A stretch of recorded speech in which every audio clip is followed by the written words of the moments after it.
Good evening. Welcome to Left, Right and Centre. I'm Vishnu Shom. Tomorrow and day after, key days of the G20 meet in India with foreign ministers of several countries coming in. The goal is to get a joint resolution out, something which could not take place last week during the finance ministers' meeting because of sharp differences on the Ukraine issue between Western countries and Russia and China. Can Indian diplomacy pave the way for an agreement among foreign ministers ahead of the all-important summit of world leaders in Delhi in September? We'll also be bringing you an interview with the Australian Foreign Minister. She's here in India. She'll be in conversation with my colleague Maha Siddiqui. That's in the first part of this program. But at half past the hour, the brazen daylight killing of a man who witnessed a high-profile murder in Uttar Pradesh results in action from the state government. A house of one of the men, Zafar Ahmed, thought to have been involved in the daylight attack, is bulldozed and destroyed. And now bulldozer action is expected at the homes of the other alleged members of this gang. By all means, bring down the mafia, target injustice. But is there any legal basis, or for that matter, any sense in raising the homes of those accused in a crime? Not convicted, the legal process has hardly started. Is this the way that law enforcement should work? And do these attacks primarily target one community in Uttar Pradesh? That's our second debate. But what we're going to be looking at right away is this forthcoming visit, which is taking place now with several leaders, as you can see, of G20 nations. These are foreign ministers of several countries. Remember, a resolution couldn't happen because of the Ukraine war and differing perspectives. But let's bring you this report on whether India's diplomacy might actually have an important role in achieving a breakthrough in the next couple of days.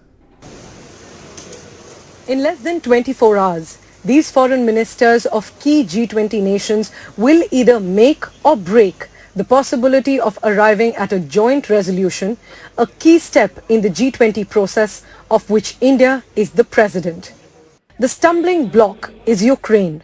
There was no resolution last week when finance ministers of G20 nations met in Bengaluru, and it appears that the divisions are stuck on the issue of Ukraine. It is true that the war in Ukraine is disrupting global energy markets, it is disrupting global food supply at a time where we already have a lot of challenges in the global economy. The Russian Foreign Ministry says Lavrov will openly talk about the reasons and instigators of the current serious problems in world politics. The United Kingdom says it will continue to call out Russian aggression in Ukraine. And the European Union says it will convey a strong message on Russia's blatant violation of international law. Given the nature and the developing situation in the Russia-Ukraine conflict, naturally, that would be an important point of discussions during the G20 foreign ministers meeting. Indian diplomats remain cautiously optimistic despite a breakthrough at the foreign ministers' meet. India is putting out an ambitious agenda for the G20 foreign ministers meeting. But the threat of the Ukraine war overshadowing all other issues remains quite real. With Russia and China objecting to two paras of the outcome document in Bengaluru, India is putting all its diplomatic effort in trying to get a consensus going for a joint communique in New Delhi. But are the differences too wide at the moment to bridge? That is the question that looms large. With camera person Kanan Patra, this is Maha Siddiqui in Delhi for NDTV. Well, joining us now, Amitabh Mattu, who's been following the situation very closely. Michael Kugelman at the Wilson Center joins us as well. Aina Tangin, Senior Fellow at the Tahe Institute and Chairman of Asia Narratives Channel based in Beijing, with us as well. Zed Tarar is a Foreign Service Officer of the United States. He's with us in the NDTV studios. And Ambassador Dilip Sinha with us as well, a former Indian ambassador. Dr. Mattu, last week, we couldn't actually get a breakthrough in the way that perhaps many would have hoped for because of the Ukraine crisis and the finance ministers' meeting. Do you expect that this is going to be a problem in the next couple of days at the foreign ministers' meet? If I was a betting man, Vishnu, which I am, I would say that there will be a resolution.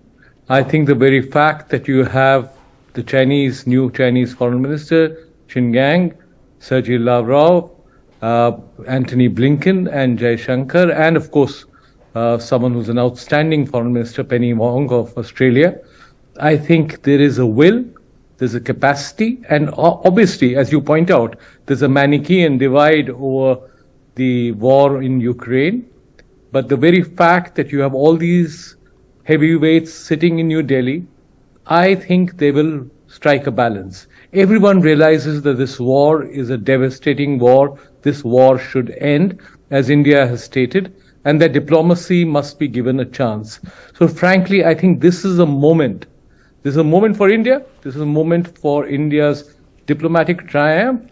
And this is a moment where all the other countries involved with stakes can save face and find a way in which you can arrive at a compromise. So frankly speaking, I'm much more optimistic than I was about Bengaluru. The finance ministers are hard-headed clinical economists usually who think about accounts and numbers, but foreign ministers are taught the art of compromise, the art of navigating through the minefield of many different variables. So I would argue that perhaps this is the moment that we've been looking for. The moment has arrived. It's India's moment, but it's also the world's moment to correct itself. Aina Tangen, is that, would you agree with Dr. Mattu? The reason I ask is because, for one reason, the use of the word war, that's been problematic. In the finance ministers' meeting, China had a problem with the description of war, or the use of the word war in the description of the overall situation in Ukraine. Is that a stumbling block as well now as foreign ministers meet?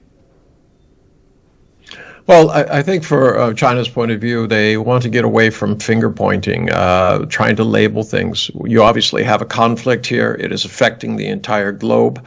It has already hijacked the G20 meeting that India is trying to focus on the economic needs of those in the global south and the rest of the world. So, at this juncture, China does have a problem with trying to, one side saying it's the other guy's fault.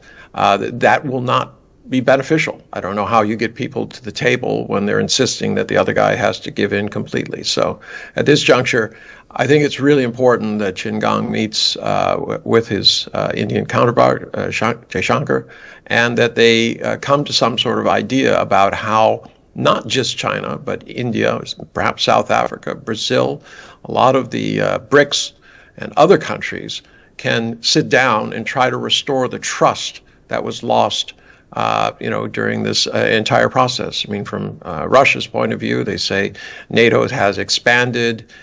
They say that the peace agreements, Minsk 1 and 2, were merely ploys for a time. On the U.S. side, they say, well, Russia attacked Ukraine, that it's uncalled for. The Europeans are saying the same thing.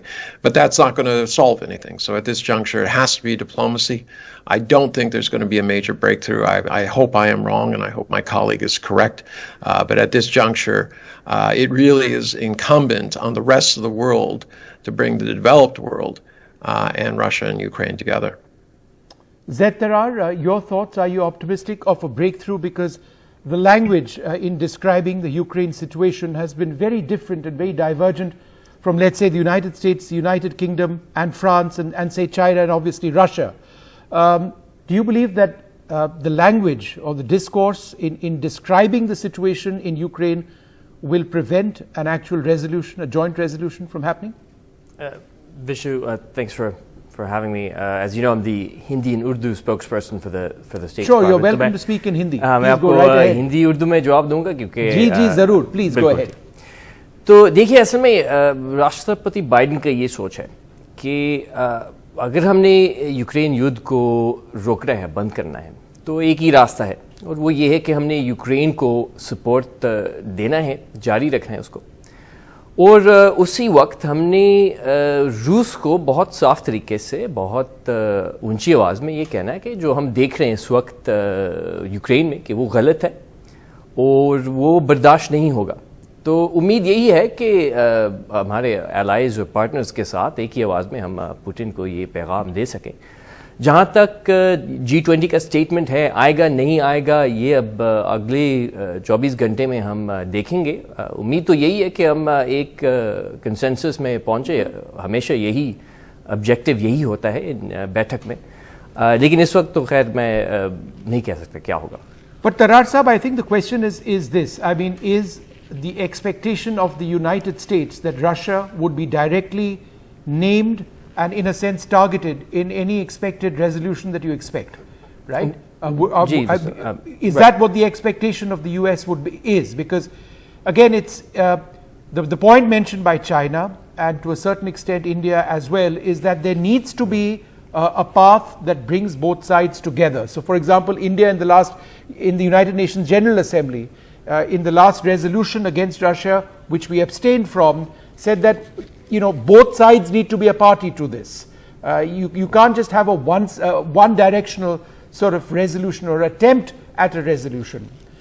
So how much is the US willing to compromise on what has been its very strong position? Vishnu, I think the real question is this. अगर हम इसको ज़रा फासला से देखें तो हम ये कह सकते हैं कि अगर यूक्रेन ने कल लड़ाई ख़त्म किया तो यूक्रेन खुद ख़त्म होगा। अगर रूस ने लड़ाई ख़त्म किया तो ये युद्ध ख़त्म होगा। तो मेरा नहीं ख्याल कि हम कह सकते हैं ये जो शिकायत है कि क्या वन साइडेड है, टू साइडेड है, नहीं है, मेरा नहीं ख्याल कि ये ठीक है। राष्ट्रपति बाइडेन बहुत साफ तौर पर ये कह चुके हैं कि हम तो तैयार हैं। ज़ेलेंस्की भी ये कह चुके हैं, वो भी तैयार है। लेकिन अब आप बैठक और चर्चा कैसे कर सकते हैं कि जब मिसाइल और बम जो है आप पर गिर रहे हैं उस वक्त। मेरे नहीं ख्याल कि ये ठीक है। और हमारा जो पॉलिसी है इस वक्त वो बहुत साफ है। वो ये है कि हमने यूक्रेन को सपोर्ट देना है और पुतिन को हमने एक आवाज़ में ये कहना है कि ये जो हम देख रहे हैं इस वक्त यूक्रेन में वो गलत है। All right. Ambassador Sinha, I mean, you've heard both the sides. You've heard Amitabh being optimistic and hopeful.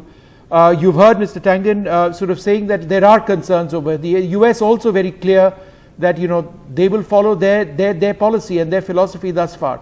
This being the case, what can India realistically do? Vishnu, I would like to share Dr. Mattu's optimism. Here, I think one needs to distinguish between the possible outcome of the foreign ministers' meet and progress in the issue of the war itself. Now, it is possible that the foreign ministers may come up with some kind of a compromise formulation. It's a very remote possibility, and I think it's unrealistic to expect that, considering that only 4 months ago when the heads met, they had decided that G20 is not the forum for resolving security issues. So the fact that the foreign ministers are meeting now and whether they will try and find a solution to the Ukraine war, or at least a resolution, remains to be seen. But quite certainly, if there is a resolution adopted at the foreign ministers meeting, it will be a very mild and very limp resolution, because as far as the war is concerned, neither side is currently willing to compromise. Neither side is tired enough for a ceasefire. Both sides think that they can actually win the war. Russia not so much now. Russia perhaps is willing to go for a ceasefire, but Ukraine certainly has given no indication that it is willing to accept a ceasefire at this time when Russia is occupying its territory. Because if there's a ceasefire today, then for all times to come, Ukraine would lose the territory that's currently occupied by Russia, as we have seen in the truce that took place in the Korean War 70 years ago. That ceasefire line continues to remain even today. Sure. As also, for example, the ceasefire line in our own Jammu and Kashmir state. So Ukraine is clearly not prepared to accept that compromise today. Maybe tomorrow it will, but not today. Dr. Mattu, I'm just trying to understand how important is a resolution towards September, and when you have the global leaders coming here in India, is this a step towards that? What if there is no resolution? Then what happens? I mean, obviously, you can take a clinical view of this. G20 is not about conflict and war. It's about economics. It's about multilateral reform. It's about development assistance. It's about food insecurity and all the other issues. But clearly, it will queer the pitch. I think it's clear that if you have the war continuing, then there will be a shadow of that impact on that huge exercise that India is undertaking. I think it's what is clear in the last 1 year is that Russia cannot win this war and Ukraine cannot lose this war. So, I mean, the only way forward is to arrive at some form of truce, and I agree with Ambassador Sinha that the terms of that truce will define how we move forward.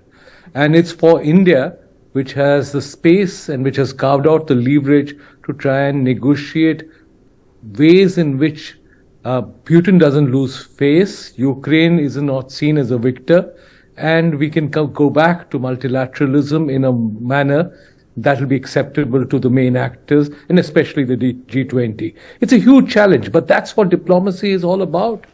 I mean, I am not a diplomat, but everyone who's spent, and including your dear father, who was an absolutely brilliant diplomat, knew that this is where you actually make your mark. After all, academics can only think about the world. Diplomats have to change it. You know, Einar Tangen, this is one of the few areas where India and China, in some senses, do see eye to eye. Both India and China believe that there has to be a ground which is found which works for both Russia and the Ukraine. India, for example, has great relations with both Moscow and with Kiev. You know, so there is, in a sense, support for, at one level, for not to sort of keep Russia alone in this entire situation, to sort of support Russia as best as possible while calling for peace. I think that's what everybody wants, peace. This being the case, do you believe that China can be pragmatic in working with, for example, India, and trying to encourage the use of words in this resolution which can actually achieve what everybody wants, which is peace, right? I don't think there's any dispute about that. Well, no, I agree with you, and I don't think, and I don't think that Beijing thinks that it can do this alone. Obviously, the BRICS are the cornerstone of a future peace, because there has to be an honest broker in here. The trust between, as I said, between Russia and Europe and America is completely broken. What you have is Ukraine is the victim here. But at this juncture, if I don't know how you can have diplomacy if I don't trust you. There has to be some idea that you're going to carry through with your agreement.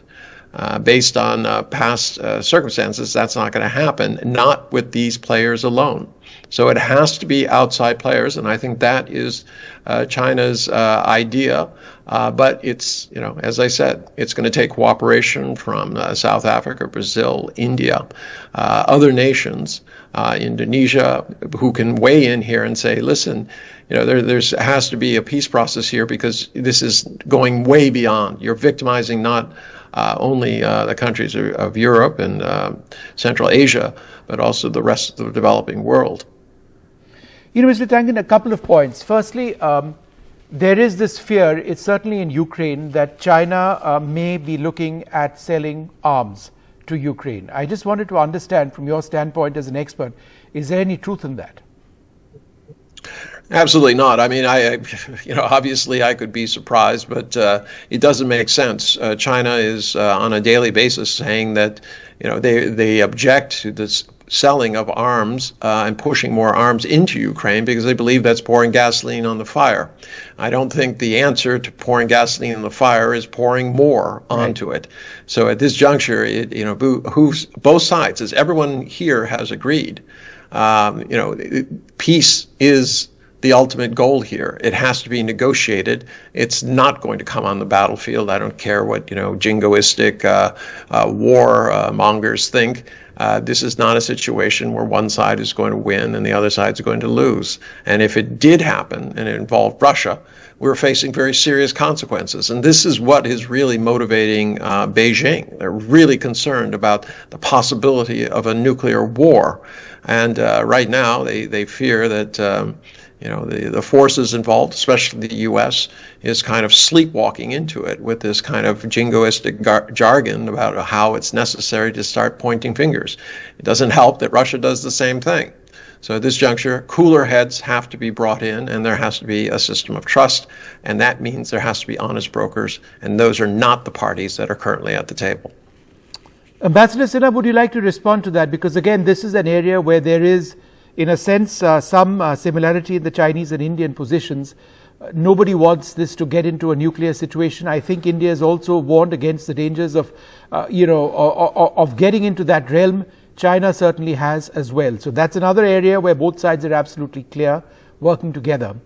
But in terms of bringing other independent players into the theatre, Einar Tangen mentioned South Africa, Brazil, India, etc., and working as a separate group, given the geopolitics at play over here in what is a European war at this stage, do you think that might work? Well, I agree with Dr. Tangen that there is a real danger if this war extends further into this year and next year, of it escalating into a conflict, perhaps a nuclear conflict. That risk is always there, and it is also correct to say that no side is going to win the war easily. Whichever side, if the war leads itself into a conclusion where one of the sides loses, then it will in any case have very serious consequences for the world, because the losing side would have to be Russia, which is a nuclear power. But having said that, I don't see at the moment any kind of willingness on the Ukrainian side, on the Western side, to strike a compromise. The resolution that they got adopted in the UN General Assembly last week had the support of over 70% of the members of the UN. Within BRICS itself, Brazil voted for the resolution, while 3 countries abstained. Russia opposed the resolution. So BRICS itself is divided on this issue. And this divide will carry through in any forum that we try and discuss this issue at the present moment. So we just have to hope that the two sides do come to a point where they feel that they should go for a compromise rather than absolute victory or outright victory. But that point has not been reached yet, I'm afraid. Yeah. Dr. Bhattu, final question to you. There have been reports which have pointed out that at one level, the inability to push through a resolution among finance ministers last week meeting in Bengaluru for G20 was somehow a failure of India and India's diplomacy, and that the onus is now on India to actually push this through. Again, that's unreasonable, isn't it? India can only persuade nations, but there are very hardline positions over here. And so this is not really about India beyond obviously pride. India would like to see itself as a nation that's broken through, but so how would you look at that? I'm going to make it even more ad hominem.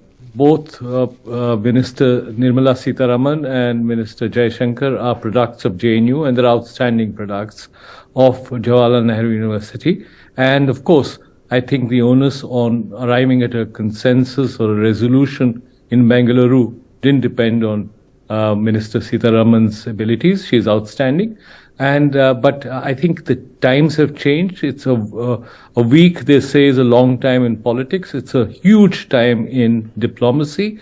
And I also believe that the finance ministers think a certain way. I think foreign ministers, and all of them are outstanding diplomats who understand the realities of what is happening. That absolutist positions cannot, beyond a point, take you anywhere. So whether it's Chin Gong or whether it's Sergei Lavrov or whether it's Antony Blinken or Dr. Jaishankar, I think they just are playing a different game. So I would say that it will be India's moment if we arrive at a resolution, but it won't take away from India if the great powers, if Russia or the United States were to continue with their absolute positions. I think they need to recognize that for the sake of the international system, for the international order, and for humanity, they need to back down a little, because this is going to have impacts much beyond Europe. Einar Tangen, a final question to you. Let's address the elephant in the room. China and India, foreign ministers on the same platform, same city, same room. Will we talk peace? Will there be something substantive? Because we've been talking, there's just not been that massive breakthrough. I think there's impatience on both sides to get that done. Well, do you mean the line of actual control? Yeah. And The border fixing the disputes? course of the relationship. I don't know that they can do that things. I think that would be left to the leaders' meeting and perhaps a summit between Modi and Xi. They can certainly prepare the way. They're both going to be presenting, especially Qin Gang, his view of how the relationship should go forward, what is important. And I think hopefully there'll be a very healthy exchange and they can get onto some of these issues. Obviously, the line of actual control is an issue, but this is an even greater one because of the threat of nuclear war. All right. Well, I'd like to thank you all very much for joining us. It's going to be a very fascinating next couple of days to see if there can be a diplomatic solution to a war in which millions have been suffering. I'd like to thank you all very much for being with us. We've got an interview with the Australian Foreign Minister who's also visiting. She spoke to my colleague Maha Siddiqui earlier today. My first question is with regards to the G20 Foreign Ministers meeting for which you're traveling to India. How critical are these meetings in the run-up to the final summit in September? And how significant will it be in arriving at some sort of a consensus or common meeting ground, considering that very sharp differences have emerged during the finance ministers meeting in Bengaluru only last week? We have seen a big gap between Russia and China on the one side and the Western nations on the other. Well, look, there are differences, and there almost always are. And regrettably, those differences continue. But what I would say is this. The problems that humanity faces, the challenges in the global economy, pandemics, climate change, strategic competition, how we ensure that the world remains peaceful and stable and secure, all of these require us to work together, a point that your External Affairs Minister Jaishankar has made very eloquently. These meetings do matter. They matter greatly because they are an occasion where the world can come together through the largest economies and those invited and try and come to a position on many of the issues that you've described and to take those matters forward. Ultimately, we have to work together because no one country can resolve any of these problems by itself. So how challenging will India's role be, considering it's holding the presidency of the G20? I have enormous regard for your nation's diplomatic capability and your long history and of strategic wisdom, and I have no doubt that India will discharge its role as chair wisely and with vision.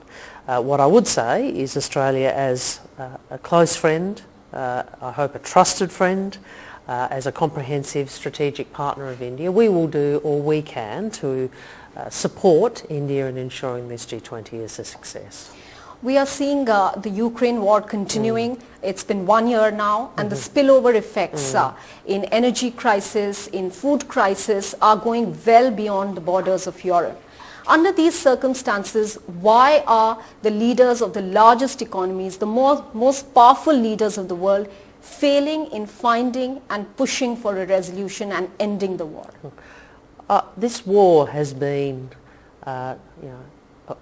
horrific for the Ukrainian people. But it has also been disastrous for Mr. Putin and for Russia. What it has shown the world, what we have seen is the world united against Russia's aggression. What we have seen is countries standing steadfast with Ukraine, and we will continue to do that because Russia's illegal and immoral invasion abrogates the UN Charter, which protects us all. But you ask a very relevant question. It is true that the war in Ukraine is disrupting global energy markets, it is disrupting global food supply at a time where we already have a lot of challenges in the global economy. Our view is we remain steadfast in support of Ukraine until Mr. Putin realises it is actually in his and Russia's interests to resolve this peacefully. Do you see the Ukraine war overshadowing the G20 foreign ministers meeting then? Because there are many other critical issues. There are about 70 countries at the moment that are engaging with the IMF to stabilize their economies. Don't you think the focus should be on helping those vulnerable countries out? Do you see that everything, the agenda getting derailed because of the Ukraine war and the language and the text being used in the joint communique, which is finding no consensus right now? We have to respond to all of those issues. And I'd note that the finance ministers meeting in their statement went to many of the economic issues that you describe, including the multilateral financial institutions, looking at how the sustainability of debt, many of these matters which are about trying to strengthen the global economy, particularly with reference to nations which are in very difficult financial circumstances. I have no doubt that a whole range of those matters will be discussed in the context of foreign ministers. What I would say though is the reason we believe Ukraine matters is because the UN Charter has protected us all since the end of World War II, and so a country which abrogates it needs to have the response that is being seen by others in the international community.